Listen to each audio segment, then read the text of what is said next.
2018년 마지막 달 첫째 주일입니다. 옆 사람과 인사하시겠습니다. 잘 나오셨습니다.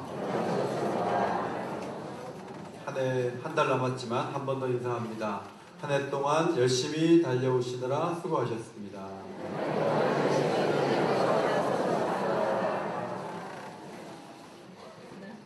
오늘 할렐루야 찬양 때 너무 은혜로운 찬양을 했는데 여러분들이 시큰둥하게 아멘하시는 것 같아요. 하시려면 마음을 담아서 우리의 고백으로 따뜻하게 큰 소리로 하나님을 함께 아멘으로 높이면 좋겠어요. 다시 솔로몬에게 나타나신 하나님이라는 제목의 말씀입니다. 역사에 자신을 드러내신 하나님은요, 이랬다 저랬다 하시는 분이 아니고 자신의 일하시는 방식이 규칙적이고 일정하신 분이세요.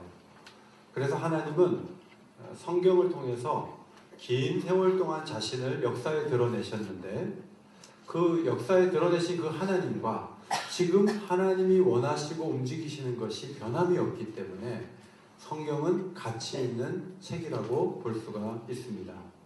하나님은 눈으로 볼 수 없고 회전하는 그림자조차 발견되지 않지만 지력이 있고 감정이 있으시고 결정을 내리시는 인격체로서 우리와 교제하십니다. 하나님은 일관되게 자신의 뜻을 드러내시면서 특별히 애굽 땅에서 불러내신 백성들에게 이런 말씀을 하신 적이 있어요. 내가 거룩하니 너희도 거룩할지니라. 하나님은 전능하시니까 혼자 거룩하세요. 우리는 그렇게 못해요. 우리 이제 그렇게 얘기하고 싶은데 하나님은 자신의 삶의 방식과 가치 체계를 우리에게 공유하기를 원하신다는 거예요. 여러분, 감독을 세울 때 선한 일을 사모하는 사람을 세워야 된다. 교회 리더가 돼가지고 선한 일을 하려고 그러면 옳고 그른 거 그것만 따지는 사람보다는 선한 일을 더 하고 싶은 사람이 교회 리더가 돼야 된다. 성경이 그렇게 얘기하거든요. 또 잘 참아야 된다. 말다툼하고 그러면 안 된다. 이제 그런 말씀이 있어요. 왜 그런가 하면 하나님께서 그런 성품을 갖고 계셔서 그래요. 교회 리더의 성품과 하나님의 성품이 일치를 해야지. 하나님은 좋은 것을 원하시는데 우리가 이런저런 이유로 나는 그렇게 되고 싶지 않아. 나는 남다른 길 걸어가는 거 싫어. 나는 자기 희생하는 거 정말 싫어. 이러면은 하나님하고 다른 길을 걸어가는 사람이 되고 마는 것이죠. 하나님은 십자가에 아들을 내어주시는 사랑을 주셨고 그 사랑을 받은 부모는 자녀들에게 이타적인 사랑을 가르쳐야 되는데 가르치려면 자기가 먼저 이타적인 모습으로 살아야 하는 것이죠. 경건한 부모가 자녀에게 줄 수 있는 큰 선물이 뭔지 아세요? 야, 우리 부모님은 기도도 열심히 하시고 헌신적이시고 정말 자기희생적이고 좋은 분이야. 아이가 이렇게 본단 말이죠. 청년이 돼서도 그 어머니 아버지 모습을 봐요. 근데 부모님 뭐라 그러냐 하면 내가 대단해서가 아니라 하나님이 원하시는 삶을 살았을 뿐이야. 그렇게 얘기를 할 때 하나님 원하시는 삶을 사는 방법이 부모님이 걸어간 길을 걸어가면 되겠구나. 이렇게 발견할 수 있는 자녀가 되는 건 굉장히 큰 축복이라고 볼 수가 있어요. 하마터면 모리아산에 제물이 되어 죽임을 당할 뻔했던 이삭을 기억하시죠? 그 아버지는 조금 잘못 보면 미친 거 아닙니까? 100살 때 아이를 낳는데 100살 때 얻은 아들을 하나님이 어느 날 번제로 드리렸다고 해서 그 아들을 데리고 가서 부인하고 상의도 하지 않고 나무 위에 올려놓고 칼을 들었던 아버지예요. 그 아들도 좀 이상해요. 왜냐하면 혼자 다 탈 수 있는 나무짐을 가지고 올라갈 정도 되면 그 아들도 나이가 한 20살 가까이 됐을 텐데 120살 가까이 된 아버지가 묶고 올릴 때 발로 아버지의 칼을 차버리고 도망칠 수 있거든요. 근데 그 아들은 이상하게 그냥 가만히 있어요. 우리는 창세기 22장에서 희한한 아버지 다 봤다, 희한한 아들 다 봤다 했는데 신약 성경에 오니까 그 아들을 죽음의 자리에 내어주는 분이 성부 하나님이시고요. 반항하지 않고 어린 양처럼 십자가를 지셨던 분이 예수님인 것을 알면서 깜짝 놀라게 되죠. 야, 그 희한한 아버지와 아들이 성부와 성자의 모습이었구나 하면서 우리가 크게 감동을 입습니다. 솔로몬이 받은 큰 은혜 중에 하나는 밧세바의 아들임에도 불구하고 왕이 된 것도 있지만 훌륭한 아버지를 둔 것이 솔로몬의 큰 유산이었어요. 아버지가 특별히 중간에 어려운 일도 있었지만 끝까지 하나님을 찬양했어요. 그래서 아버지를 따라가라고 하나님께서는 솔로몬에게 가르쳐 주셨습니다. 솔로몬은 기브온 큰 산당에서 성전이 짓기 전이었는 거로 그곳에서 1,000번제를 하나님께 드린 적이 있는데 하나님이 그 예물을 받으시고 기쁨으로 꿈에 나타나셔서 솔로몬에게 말씀하셨습니다. 내가 너에게 무엇을 줄고 너는 구하라. 그때 솔로몬이 대답했습니다. 듣는 마음을 종에게 주사 주의 백성을 재판하여 선악을 분별하게 하옵소서. 저는 백성들 잘 재판하기를 원합니다. 하나님이 너무 감동하셔서 구하지 않은 부귀와 영광까지도 솔로몬에게 주셨습니다. 근데 하나님께서 그렇게 응답해 주실 때 특별한 하나님 말씀이 있는데 그 말씀은 특별하기도 하고 계속 반복되는 말씀이기도 한데 그것이 열왕기상 3장 14절이에요. 앞에 보시고 큰 소리로 같이 읽겠습니다. 시작. 내가 만일 내 아버지 다윗이 행한 같이 내 길로 행하며 내 법도와 명령을 지키면 내가 또 내 날을 길게 하리라. 법도와 명령을 지키면 너의 날을 길게 하고 왕위를 끊어지지 않게 하겠다. 이런 말씀을 하나님이 하셨습니다. 솔로몬은 아버지의 본을 따라 가면 되는데 초기에는 지혜로운 모습으로 고대 근동의 많은 나라의 조공을 받고 잠언 3,000가지와 노래 1,005편을 외우고 어류와 나무와 새와 곤충과 이런 것에 대해서 해박한 지식을 갖고서 참 잘 나갔습니다. 성전 건축을 4년 동안 하고 7년 동안 계획된 성전을 세웠습니다. 마지막에는 언약궤를 하나님의 궤를 지성소에 드리기 위해서 제사장들이 교회에 매가지고 들어갔는데 구름이 성전에 가득하게 되었어요. 앞이 안 보일 정도로 하나님의 임재가 있었다는 말씀이에요. 솔로몬은 너무 감격하면서 그동안 쓰고한 회중들을 축복하고 하나님 앞에 기도를 드리기 시작했는데 그 기도문이 8장 전장에 걸쳐서 잘 나오고 있어요. 그 기도의 내용은 이런 거예요. 성전을 향해 기도할 때 죄에 대해서 특별히 고백하고 기도할 때 용서해 주시고 회복시켜 주십시오. 이런저런 상실이 있을 수 있고 잃어버림이 있을 수 있지만 성전을 향해 기도하면 하나님 들어주십시오. 그렇게 기도했습니다. 성전을 봉헌하며 솔로몬은 화목제로 드린 소의 숫자가 22,000마리고 양이 12만 마리였습니다. 2주간 봉헌식을 마치고 하나님 신 은혜로 인해서 마음의 즐거움이 가득했습니다. 거기까지가 8장입니다. 오늘 9장 1절이 시작됐습니다. 하나님이 9장 1절 2절을 보면 하나님이 솔로몬에게 다시 나타나셨다 그랬는데 언제 나타나셨냐면 1절에 보면은 상당히 시간이 흐른 후에 나타났다는 것을 알 수가 있습니다. 1절을 읽겠습니다. 솔로몬의 여호와의 성전과 왕궁 건축하기를 마치며 자기가 이루기를 원하던 모든 것을 마친 때에 기브온에서 나타난 것처럼 여호와께서 나타나셨다. 이렇게 기록되어 있어요. 그러니까 8장의 마지막에 그 기도문이 언제 드린 기도냐면 성전 건축을 마치고 나서 드린 기도문이에요. 그러면 왕궁 건축을 몇 년 했냐면 13년 동안 했어요. 13년 동안 솔로몬에게 나타나지 않으셨어요. 그리고 자기가 원하던 건축을 굉장히 많이 했는데 그걸 다 마친 때에 나타나셨으니까 최장 20 몇 년 만에 나타나셨고 최소한 잡아도 13년 만에 나타나신 거예요. 하나님이 10년 이상 안 나타나시다가 갑자기 왜 나타나셨을까 궁금하지 않을 수 없습니다.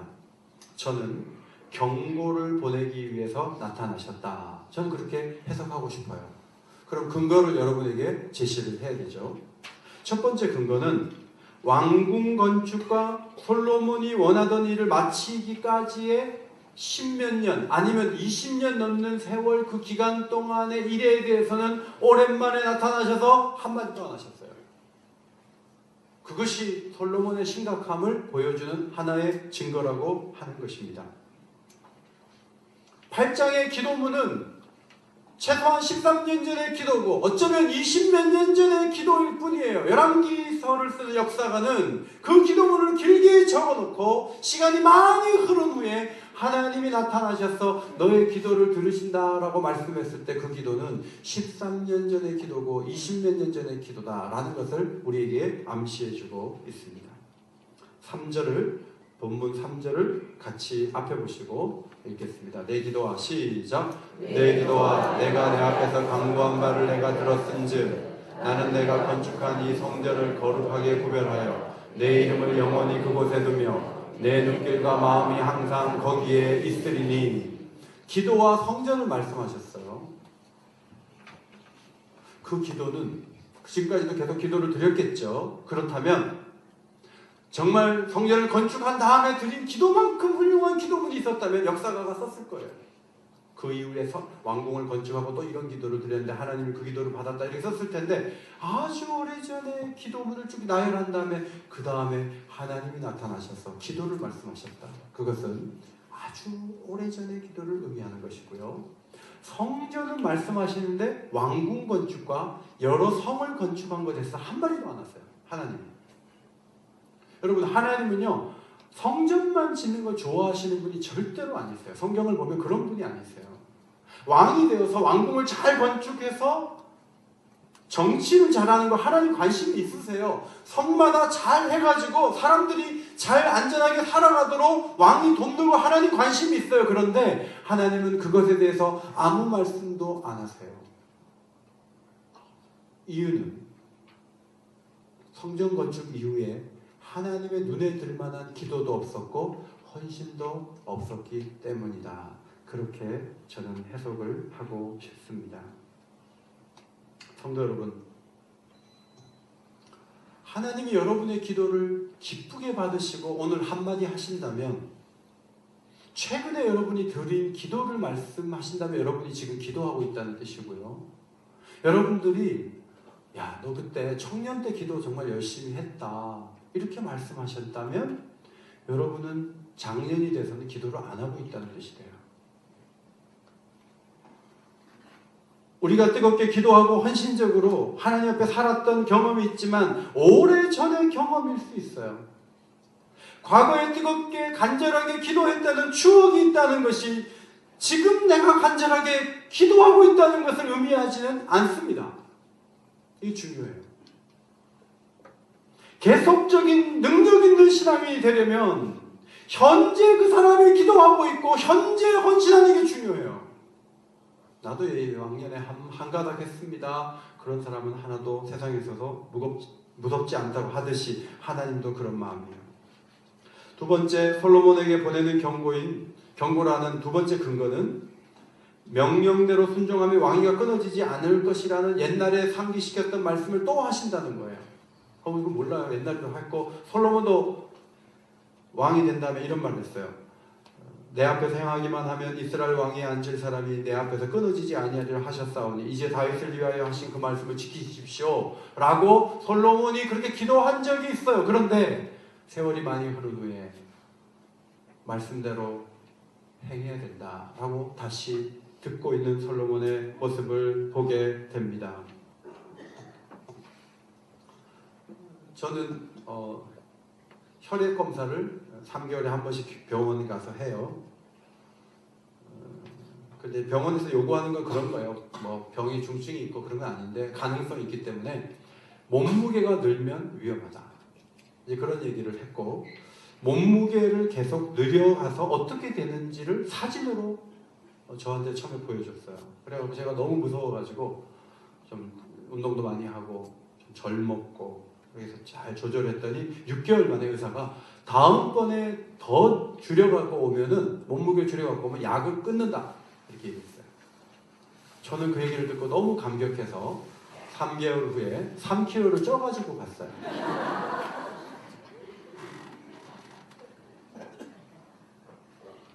의사가 이렇게 얘기했어요. 운동하셔야 돼요. 외식 일주일에 2번 이상 안 돼요. 몸무게가 늘면 위험해요. 그래서 제가 그 얘기 듣고 나오면서 이거 언제 들었던 얘기인데 처음에 제가 의사한테 갔을 때 들었던 얘기예요. 오늘 솔로몬이 바르게 행하고 온전히 해야 되고 여호와의 법도와 율례를 지키라는 말을 듣는다는 거는요, 지금 안 하고 있다는 뜻이에요. 이건 경고예요, 경고.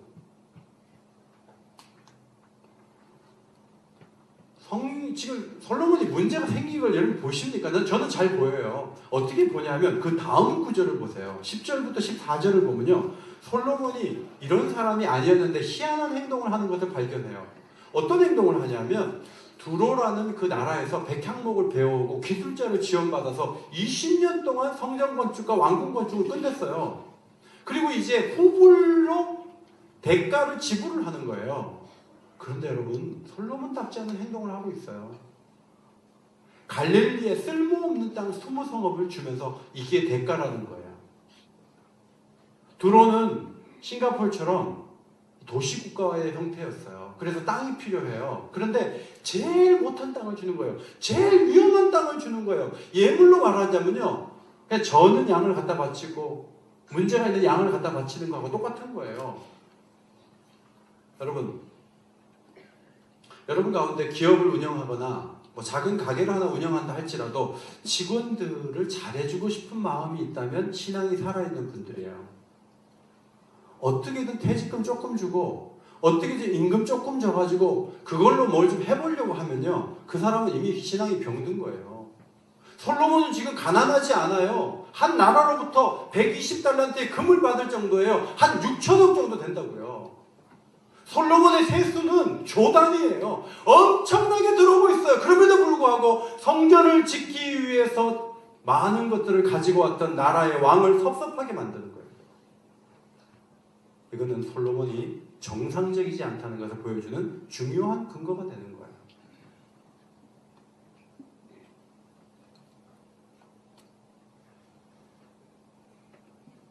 어떤 일을 할 때 따뜻한 마음을 유지해야 될 이유가 여기에 있어요. 왜냐하면 우리는 하나님의 손과 발이 되어 움직이는 사람들이기 때문에 그래요.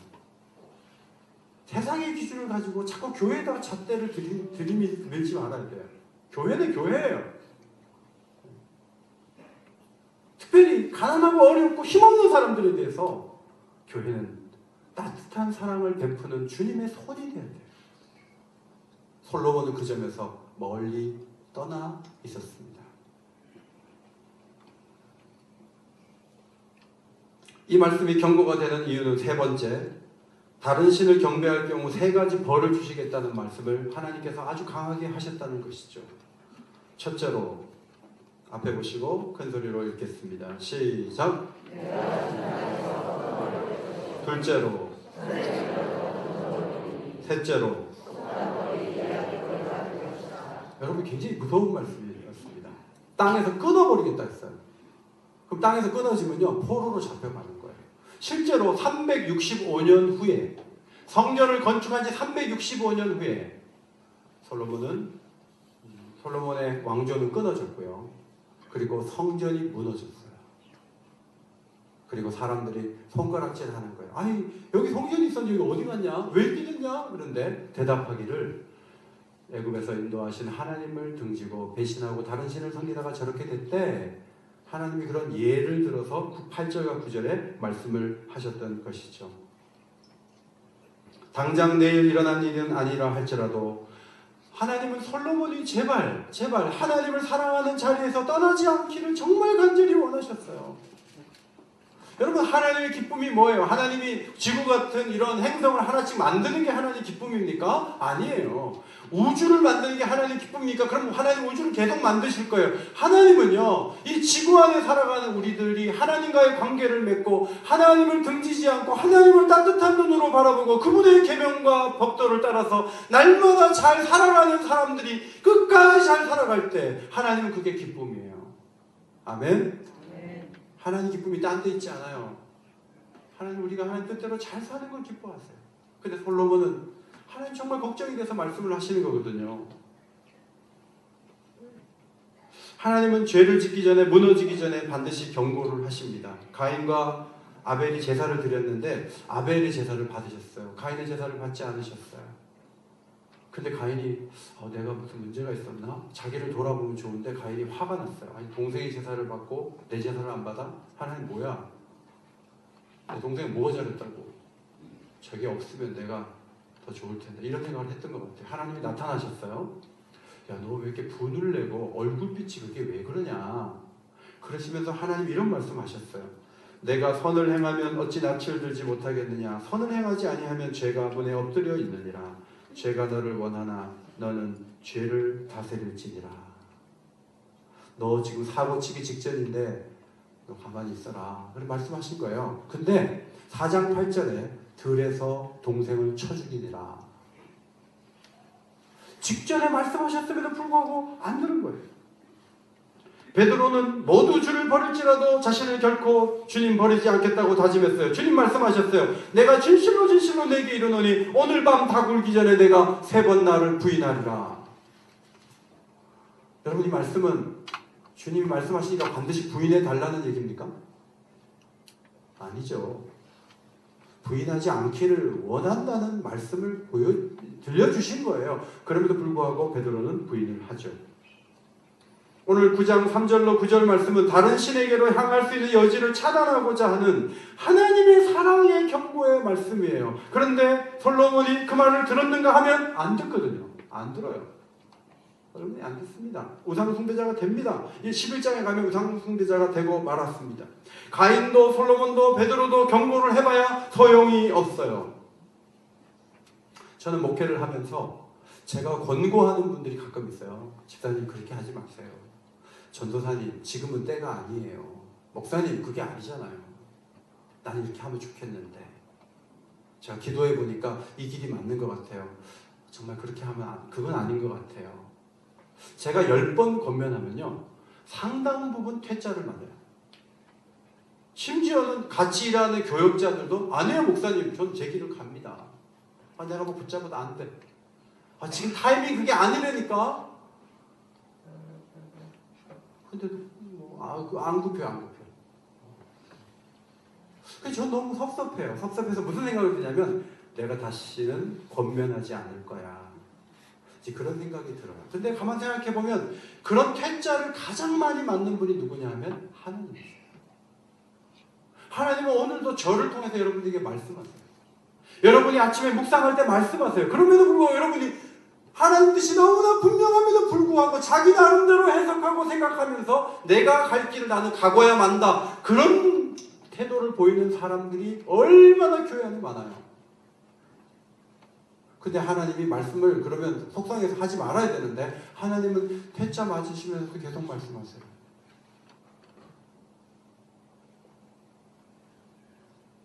하나님은 자신의 종들을 역사 가운데 보내고 또 보내셨죠. 그리고 또 말씀하셨어요. 아모스 3장 7절 주 여호와께서는 자기의 비밀을 그 종 선지자들에게 보이지 아니하고는 결코 행하심이 없으시리라. 선지자 혼자 뭐 보라는 게 아니에요. 선지자 보고 가서 말하라는 거죠. 백성들에게 말하지 않고는 하나님 뭔가 행하지 않는다는 거예요. 느니의 성을 한꺼번에 그냥 당장에 멸망시킬 수 있지만 요나 선지자를 보내서 말씀을 하시는 거예요.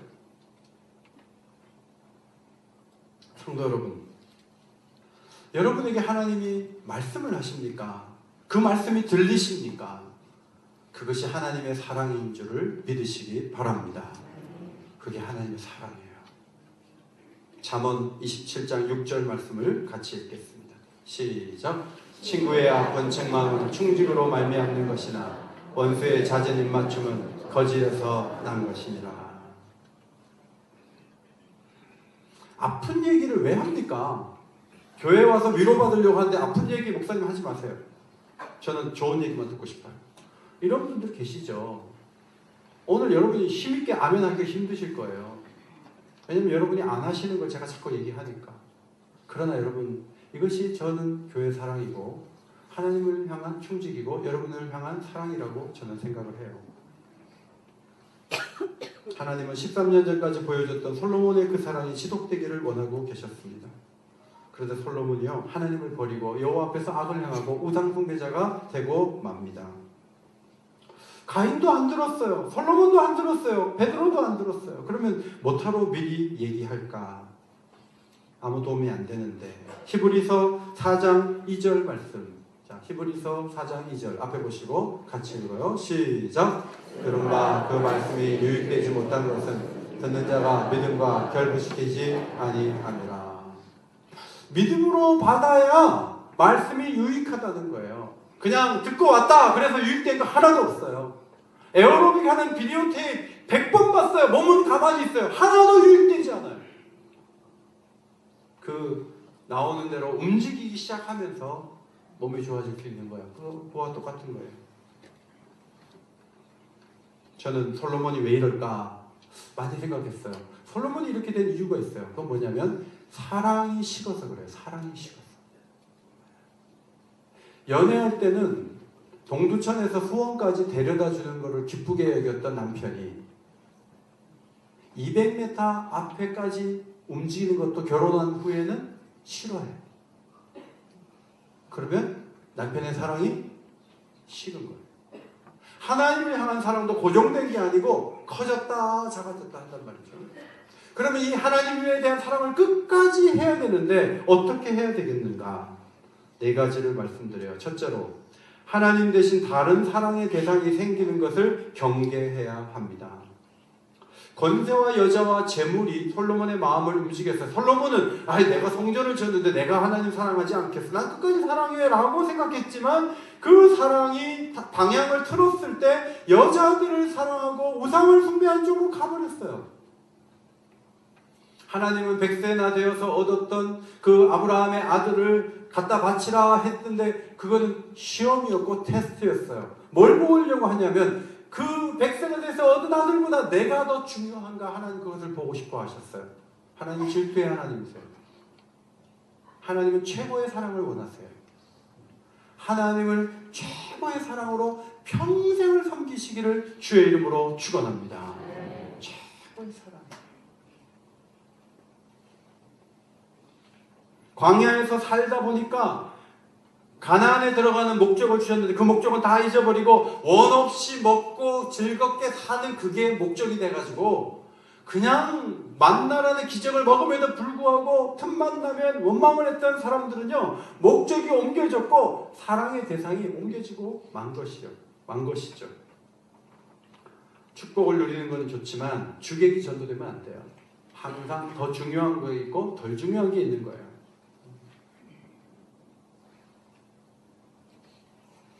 며칠 전에도 제 아내가 저한테 이런 얘기를 하는 거예요.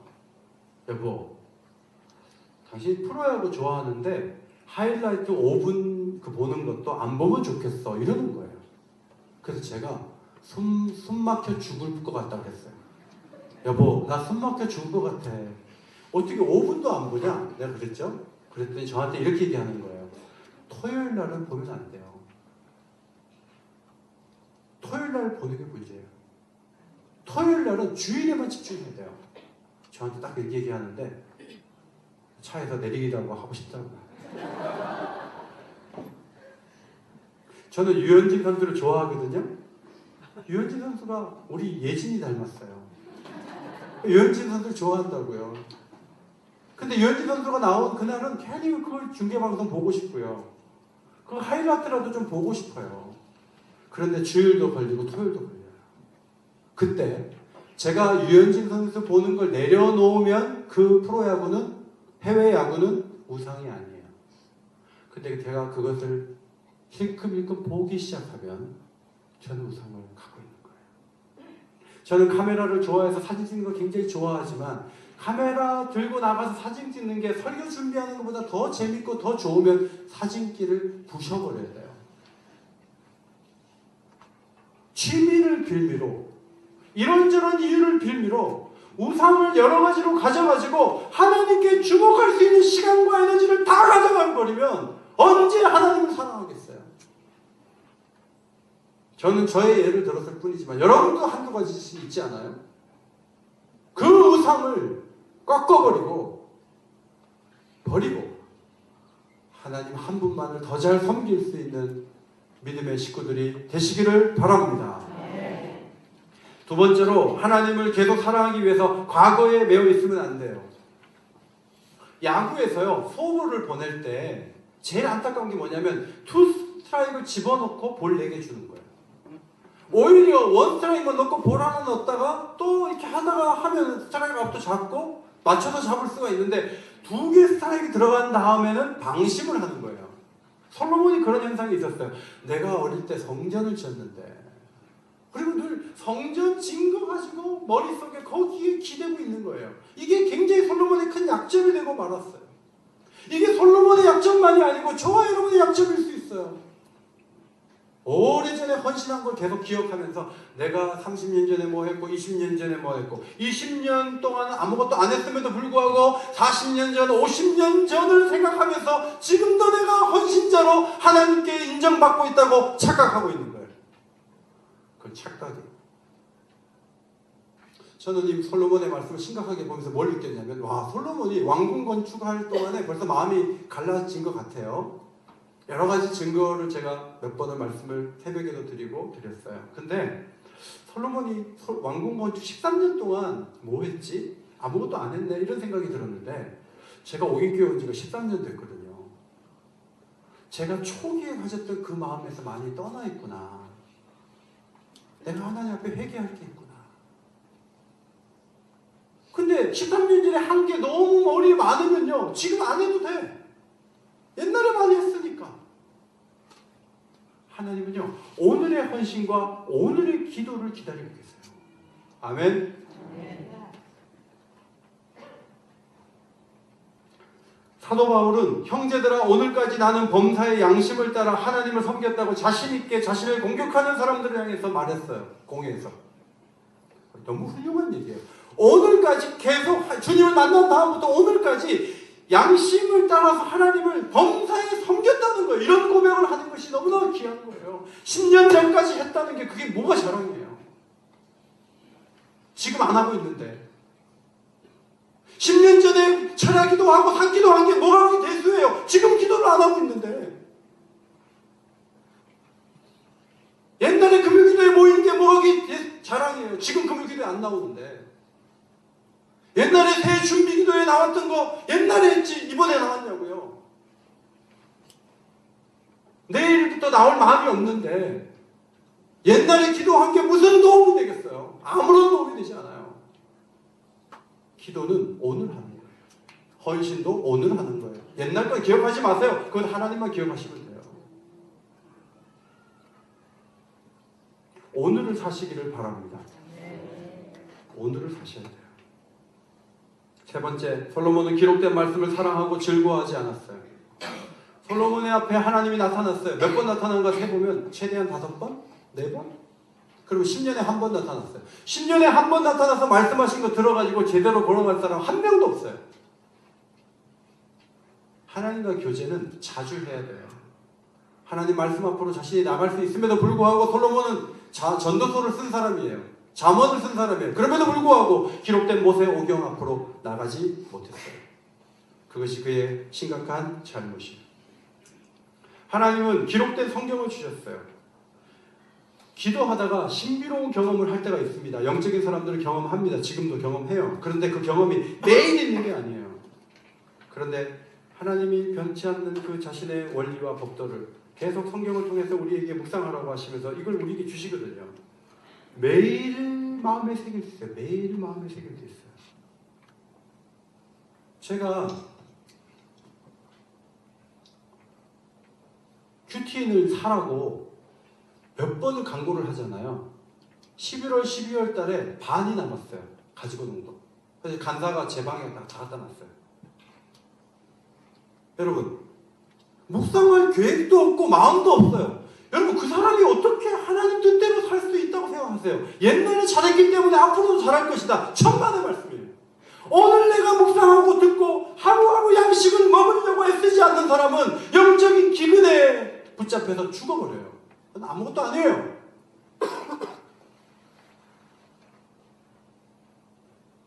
큐티인 같은 묵상교제가 필요하다니까요.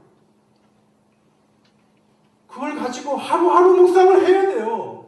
그리고 성경을 통해서 내가 어느 시점에 와 있고 무엇을 바꿔야 되는가를 날마다 생각하는 사람하고 부흥회 때나 한번 은혜 받는 사람하고는 질이 다른 거예요. 여러분은 어떤 부류의 사람이십니까? 디모데후서 3장 16절에 모든 성경은 하나님의 감동으로 된 것으로 교훈과 책망과 바르게 함과 의로 교육하기에 유익하다고 했어요. 하나님은 새벽빛처럼 일정하기 때문에 우리 각 사람에게 주신 말씀은 많은 이들에게 주셨던 말씀 안에서 주어질 수가 있습니다. 우리 여호수아서 1장 8절을 앞에 보시고 읽겠습니다. 여호수아 1장 8절 시작. 이웃 저를 내 입에서 떠나지 말게 하라. 주야로 그것을 묵상하여 그 안에 기록된 대로 다 지켜 행하라. 그리하면 내 길이 평탄하게 될 것이며 내가 형통하리라. 여호수아는요, 홍해를 건넌 사람이에요. 40년 동안 만나를 먹은 사람이에요. 모세가 손을 들며 나가서 전쟁에서 이겨본 사람이에요. 그럼에도 불구하고 네가 앞으로 잘 가는 길은 말씀을 계속 주야로 묵상하는 거다라고 하나님이 말씀하셨어요. 여호수아도 그런 사람인데 오늘날 성도들이 성경을 묵상을 하지 않고 그냥 뜬구름 잡는 것처럼 이렇게 자기 생각과 철학을 가지고 사는 거예요. 그러면 넘어질 수 있어요.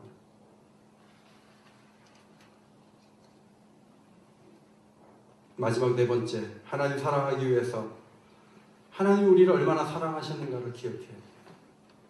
그리고 감사가 우러나와야 돼요.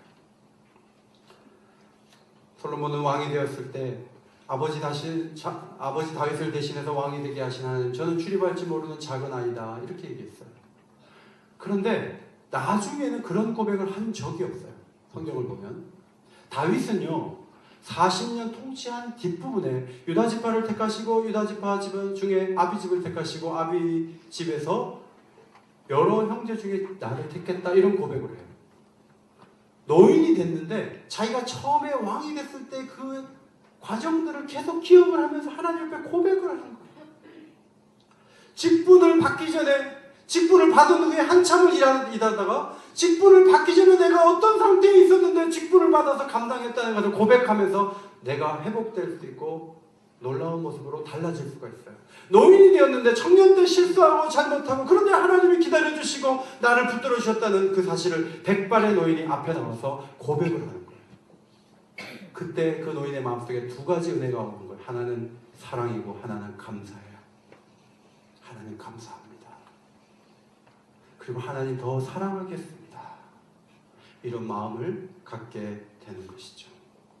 성도 여러분, 우리 모두는 하나님의 엄청난 사랑을 받았는데 그 사랑을 한 절로 요약하자면 요한일서 4장 10절을 말씀드리고 싶어요. 앞에 보시고 같이 읽겠습니다. 시작. 사랑은 여기 있으니 우리가 하나님을 사랑한 것이 아니요 하나님이 우리를 사랑하사 우리 죄를 속하기 위하여 화목제물로 그 아들을 보내셨습니다. 솔로몬은 잘 모르던 십자가를 우리는 알고 있어요. 십자가만큼 하나님의 사랑을 보여주는 결정체는 없습니다.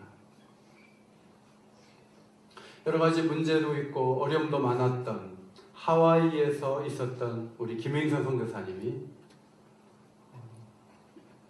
캄보디아에 가서 한 달 동안 좀 변했으면 좋겠다는 어떤 목사님의 도움을 받아서 갔는데 1년을 있었는데 내가 캄보디아를 위해 살아야 되겠다, 이 생각을 하셨어요. 그리고 이분이 성경책을 보면 자꾸 졸리는 거예요. 글을 많이 가까이 안 하셔서. 그래서 뭘 자기가 그냥 스스로 한 것 같아요. 고급 나무를 건축자재를 쓰고 버린 것들을 보고 그걸 집에 가지고 와서 하루에 10개씩 십자가를 만들었어요. 그래서 십자가의 정신을 계속 묵상을 하면서 하루에 10개씩 만드는 거예요. 한 달이면 300개를 만들고 10달이면 3000개를 만들고 집에 가니까 수천 개의 십자가가 있더라고요. 크게도 만들고 작게도 만들고. 근데 그분이 차를 타고 이동하면서 하시는 말씀이 뭐냐면 예수님처럼 살고 싶다는 거예요. 나도 캄보디아 사람 위해서 죽겠습니다. 깜봉천항에 있는 그 화장장에 일하시는 아저씨에게 저는 여기서 죽으면 여기서 화장할 거니까 저를 잘 화장해 주세요. 그렇게 얘기를 했다고 그래서 그 아저씨를 제가 가서 만났는데 그 아저씨가 나이가 더 많아요. 그래서 누가 먼저 돌아가실지 모르겠어요. 그래서 제가 그 얘기를 했더니 그 아저씨 말고 2명이 더 있대요. 젊은 사람도 있대요. 그래서 이동을 하는데 저한테 말씀하시는데 제가 이렇게 적을 게 많더라고요. 그래서 제가 펜을 꺼내놓고 그분이 운전하면서 얘기하는데 제가 계속 받아 적었어요. 그분이 무슨 학위를 딴 것도 아니고요. 뭐 대단한 뭐 학자도 아니고. 그런데 어떻게 그 입에서 예수님이 아니면 할 수 없는 얘기들이 쏟아져 나올까? 그것은 십자가 묵상의 그 영향이라고 봐요.